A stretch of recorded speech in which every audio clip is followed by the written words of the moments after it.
Hey guys, my name is Shashank, and I'm the co-founder and CEO of Gaia. Thanks for sticking around. Last keynote of the day. So Gaia is open source DevOps infrastructure. We turn decentralized AI into a network of living knowledge systems. Our whole premise is everyone has knowledge to contribute to the future of AI. And all of humanity is able to contribute and benefit from AI. We're moving away from centralized models towards a decentralized future. So what does that mean? Our target market is basically everyone that's not able to contribute their data to OpenAI because of proprietary knowledge. So our target audience is proprietary knowledge holders. If you look at OpenAI, it's mostly scraped training data. We're grateful that they kicked off the generative learning race. However, there come a lot of blockers on proprietary knowledge holders to bring their data sets to centralized LLMs, such as OpenAI. These are your institutions, your governments, your individuals, any IP holder. That the majority of humanity's proprietary knowledge still is under lock and key. Our goal with Gaia is to unlock that and be able to help monetize, attribute, and validate that.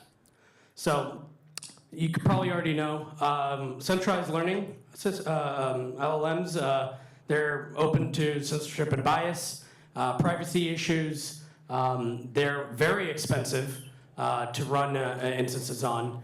And because you're running through compute, it's very difficult to have economically sustainable business models by running centralized models. So if you want to, if you're a proprietary knowledge holder and you want to get away from control and build economically viable businesses, you need to decentralize. So just breaking it down super simple so that everyone's on the same page. The tech stack for AI is often confounded. There's a lot of technologies, a lot of buzzwords. So just to kind of break down the stack here, there's Inference, which is, and we'll go into it further, but Gaia is an inference network. That's our core niche on the tech stack of AI. We allow coordination of inference, the attribution, validation, and monetization of inference on chain. There's obviously machine learning, compute, UI, UX, and hosting. All of these combine together to deliver applications that are AI-driven, so to speak. And a lot of people often misunderstand where the stack is, but that's kind of wanted to. So, you guys all know LLMs. They're the kind of the engine that powers it. So, Gaia, our open source DevOps framework, allows you to plug in any open source LLM and fine tune it immediately to any hardware that you're running underneath it. The secret sauce there is our Wasm Edge runtime.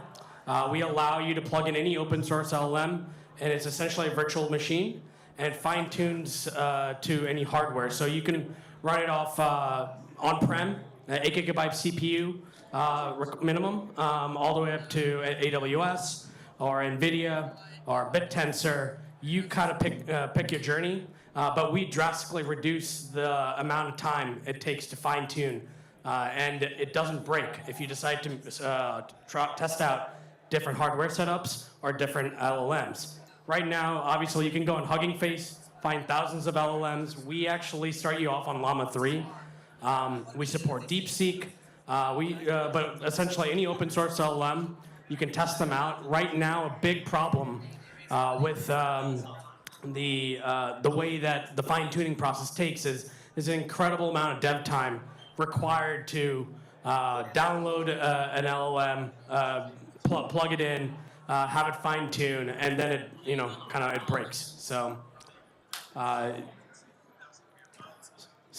what do? We allow, we give you the full capacity to essentially put your knowledge bases and segment them into embeddings, and then you can convert those chunks of embeddings and vectorize it so that it immediately works on top of the hardware that you're running. In that way, we allow you to monetize inference, attribute, validate, and monetize inference on chain. But our DevOps framework is fully open source. You can clone it down. You can go on our website, clone it down. Don't have to talk to us ever again. However, if you do want to share your agent that you built, you can run the inference on chain, and we essentially match up ML models with ML compute and the data sources very effectively. It's the lowest weight way to share your agents. You don't have to share the data on chain. It's secure. You're in full control of the hardware setup, as I said. So security is paramount. You get full control. In that way, we're we give you open license to create your use case for how you want users to interact with your agents and your nodes. So obviously, there's been a big AI agent boom. Agents are the topic of the hour. But we've been doing this for over a year and a half, 2 years. We're backed by Susquehanna and ByteTrade, and we spun a lot of parts of our tech stack spun out of Berkeley and a few other universities. We were talking about agents before anyone knew what agents were. People thought we were a deep in project last summer when we were trying to spread the message. But I think it's important this boom is happening because what we bring to the table is full zero lack of vendor lock-in. So all these players that have started to build and deliver frameworks, they all need inference, and a lot of them are building on Gaia. We believe that by being the central node for agents to build on, by offering the tools, the premium software services that those agents can then go on to execute on, we're going to create that future, that agent future that we believe in. Our vision is that there's going to be more agents than humans in the next 2 to 3 years, maybe even sooner. The vision that we have is that those agents are going to be the largest population of unbanked in the world. What does that mean? Those agents are going to need KYC. They're going to need AML. They're going to need wallets. They're going to need legal support. So this is just the beginning. There's going to be a huge proliferation of frameworks that support agents, as well as actual enterprises developing agents for themselves. And we're here to make sure that we can match that up very efficiently and power that an agent economy. So how do we work? I think we went through the open source platform, but we operate through a domain node architecture that allows you to actually set up. Can you go to the next one? Yeah, so we actually work through a domain node architecture we developed with Republic Crypto. It's basically the bread and butter of what our strengths are. So essentially, for example, Berkeley, where we started, is operating its own domain. It acts as essentially a TCP/IP router to route any request to the mix of nodes internal and external to that domain. You access the domain through Web2 UI, so your Chrome browser, and at berkeley.gaianet.ai, you can access the Berkeley domain. And if you have a chemistry question, that question gets routed to the chemistry professor's node that's operating an agent node, and any additional compute is bolstered by the compute nodes, either internal or external to that domain. So that's what I mean by that. We efficiently allow you to match ML compute with ML models. And we create this economy because we're backed by EigenLayer here. We've built an AVS with them that we're about to launch that allows you to stake your tokens at both the domain and node level to maintain and validate earned staking rewards. And then there's also a slashing mechanism for bad actors. So in this way, we incentivize both compute providers and data providers to come to our ecosystem, provide inference for those agents, and hopefully get rewarded on adoption.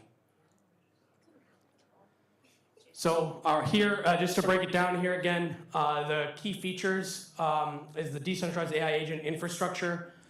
We allow you to cheaply, quickly, and effectively set up AI agents, fully customized to your hardware setup, any open source LM you want. The node architecture then allows you to inference them on chain. And then the Gaia domain service, which we're working with ENS on, allows you to market those domains via the web. Lastly, Web3 integration. We've partnered with a whole host of Web3 kind of partners, from Eigenlayer to Consensus to MoonPay and others. We're providing those rails for that future that I talked about. For whether it's off-ramp, on-ramp for agents, or whether it's the ENS domain service for agents. We allow the Web3 integrations key for the kind of proliferation of the agent economy. So what can you build on Gaia? I think I want to give you, there's a whole host of agents already being built. From AICC and Z to Schizo and a few others have already kind of taken off, built on Gaia. I think Brian Johnson, the futurist, just launched an agent to his Live Forever agent on Gaia the other day. But more importantly, I think we've kind of spread out the use cases very significantly here. We're at 236,000 nodes globally. So there's a big proliferation of developers around the world running nodes, setting up nodes, using them to solve their in-house problems right now with deploying agents. But we can split that up into Web 2 and Web 3 pilots and enterprises. On the Web 2 side, obviously Berkeley, but Qualcomm, NASA, Fitch Ratings, LA Fashion Week. We're about to do a JV with TikTok Shop and to kind of do a Shopify for non-devs to create agents. So there's a whole host of, we're creating that economy of Web 2 pilots and use cases for agents. Web 3, over 180 pilots, over 14 A16Z crypto-backed companies like Tally, Boardroom, Masari, Jiritsu, Eigen itself, and others. But we're not done here. I think we're kind of becoming the node for, and we've built the key infrastructure, as I said, with all these Web3 players. And we're giving a lot of the deep-in players that we were mistaken for earlier in our life a chance to actually monetize. Whether it's DeepinX, Filecoin, IONET, and other providers, they have a lot of money, and a lot of CapEx and OpEx being spent to operate servers that are never used. By coordinating the inference economy for agents, we're bringing them customers finally, and they're really happy. So what can you build on Gaia? We think that the future is agents. We're trying to get the conversation of agents from AI as a convenience tool, which is ChatGPT, it helps you cheat on your homework, to something that you actually build a business on. So when you interact with your followers, something you actually, that talks to your customers and delivers revenues. So that's what we're seeing with the TikTok shop. That's where we're seeing with some of the influencers coming on there. But I think it's an exciting way. In the future, I believe, the best case study that I always love saying, and I want someone to build it here, is in the very short term, I think right now we have the tech to program out an agent that you tell to go read a finance textbook, you tell it to go read Warren Buffett's books, maybe follow Warren Buffett, maybe follow all the crypto influencers. You can make sub-agents to follow specific verticals, like crypto, commodities, equities, whatever you want. And then that thing can be your personal stock trader. Build a portfolio for me. You can tell it, build a semi-conservative portfolio for me, go.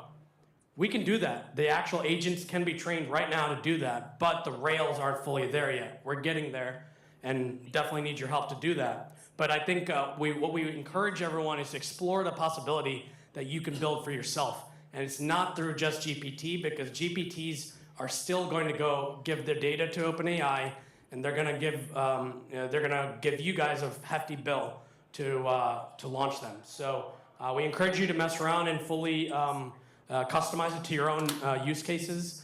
And go check it out. It's open source. Go read all the developer docs. Happy to connect you to our DevRels.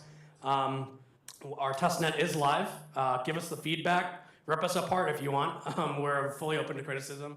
I think our motto here is a very Red Hat Linux model. We're not going to be the sexiest Windows tool, but we're going to be more the most used OS tool, hopefully. And that same with the devs. We want to deploy fast, deploy often. We can break it and then fix it again, and hopefully we'll be more popular than ever. Thank you.